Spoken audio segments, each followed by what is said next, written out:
Number 20 in the Advanced Rubank Saxophone book is a piece by Barret. And this is one of your dramatic classical solo pieces. It's a good piece to do if you're performing in your high school or intermediate school. And it gives you a chance to play expressively. It's not a slow piece, so it's got a bit of pace. It sounds a little bit like this.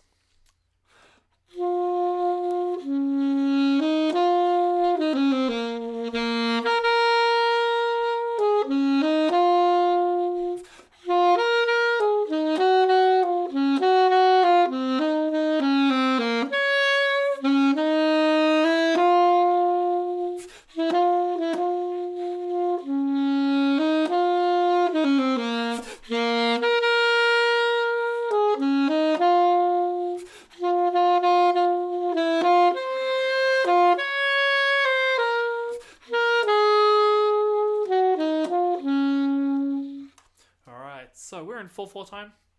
1 and 2 and 3 and 4 and 1 and 2 and a 3. So we have a good mixture of subdivisions here. You got your crotchets, then you got your quavers, 1 and 2 and 3, and then semi-quavers, 1E and a 2E and a 3. So right at the very, very beginning, the first 2 bars, you have those subdivisions.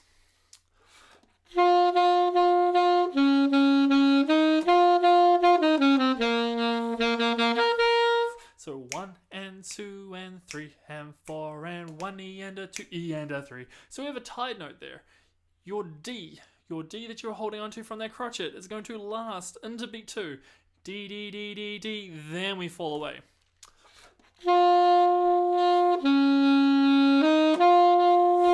1E and a 2, we're still on that same note. So that's the big danger here with the timing. You have those tied notes that are hanging on to the next beat. It's still the same note. Just watch out for those. Okay, we have a lot of shape here. There's a lot of room to start quietly, just crescendo, crescendo, crescendo, big volume, and then bring it back. So the piece is meant to start piano. Everything's relative.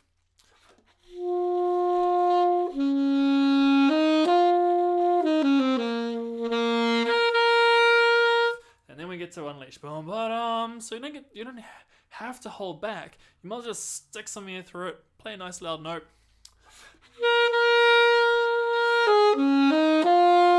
Etc. And this happens again later.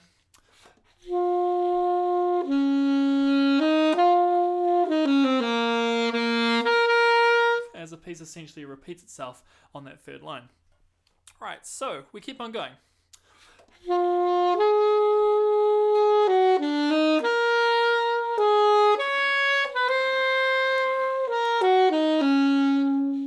Okay, see how I did the epic fudge there? I was going to play an A flat by mistake, but see I grace noted recovery into the A natural because of course we're meant to be in B flat major? No, G minor.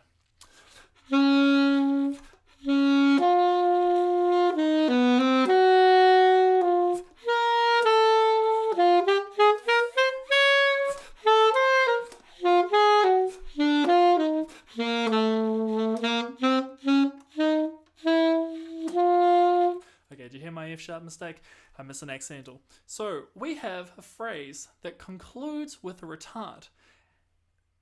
We dramatically slow down, 1, dun, dun, dun, breathe, and then back to the original tempo. So let's backtrack 4 bars where that phrase is.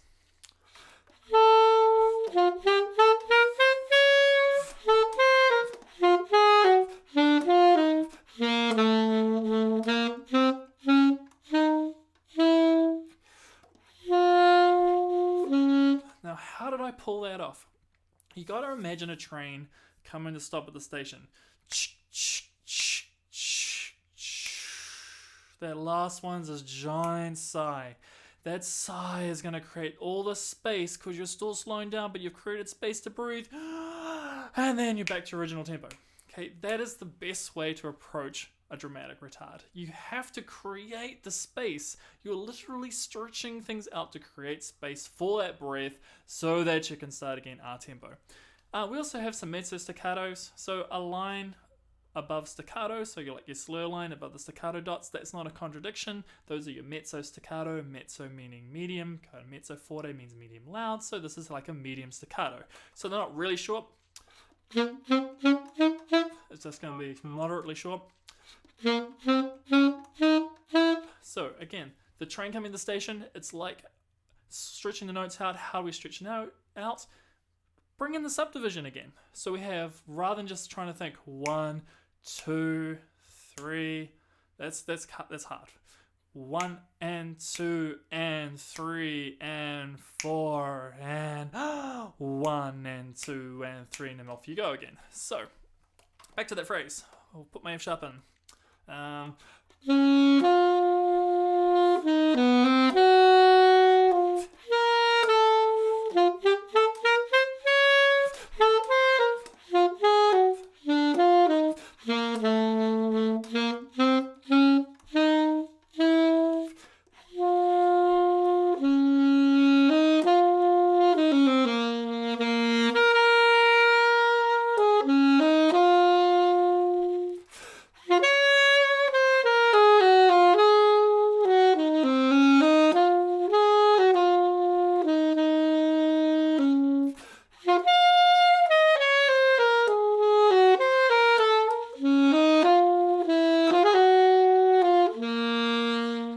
So I'm not really explaining too many of the rhythms here, but again, it comes down to that subdivision. There is a mixture of semi-quavers and a mixture of quavers. As soon as you see those semi-quavers, you have to think taka taka taka taka da.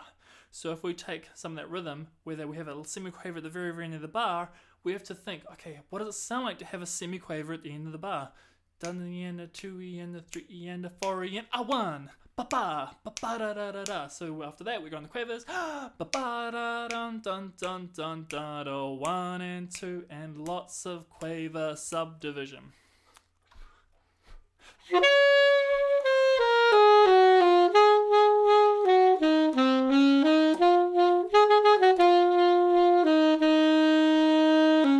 Da da da ba ba. Again, we have another. Don't let the dotted quaver rest kind of freak you out or anything. We're just paying attention to when does the next note come in, and it comes in at the very, very, very end of the bar at the semi-quaver. Ba-bam, bum, bum. Okay, the last thing about this piece is, remember, and I mentioned it earlier in the video, shape, shape, shape. Everything's about contrast. If you can play nice and quiet, and if you can play nice and loud, you got this great contrast, and it draws the audience in. If it's all flat and level, it's not going to sound so good. And the other thing too to be aware of is, even though you might feel like you're putting in a lot of effort, it might not come out that you're putting in a lot of effort. So generally you have to exaggerate that feeling of effort, because only that exaggeration is actually going to be heard by the audience.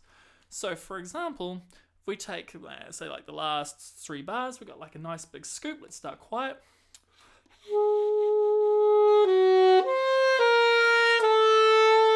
So just play with it. Imagine what would you be doing if you're singing it. Da, da, da, da, da, da, da, da, da, da. You know, just think, acting, being on stage, just playing silly buggers or whatever.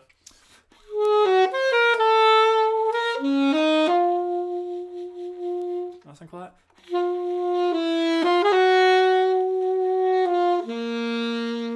So put on your classical hat, just, for lack of a better word, you got to take the mickey out of this piece. If you're not really like the classical person, just go put on your classical hat and say, oh man, I got a saxophone and I'm going to play some classical music, and this is what classical music sounds like.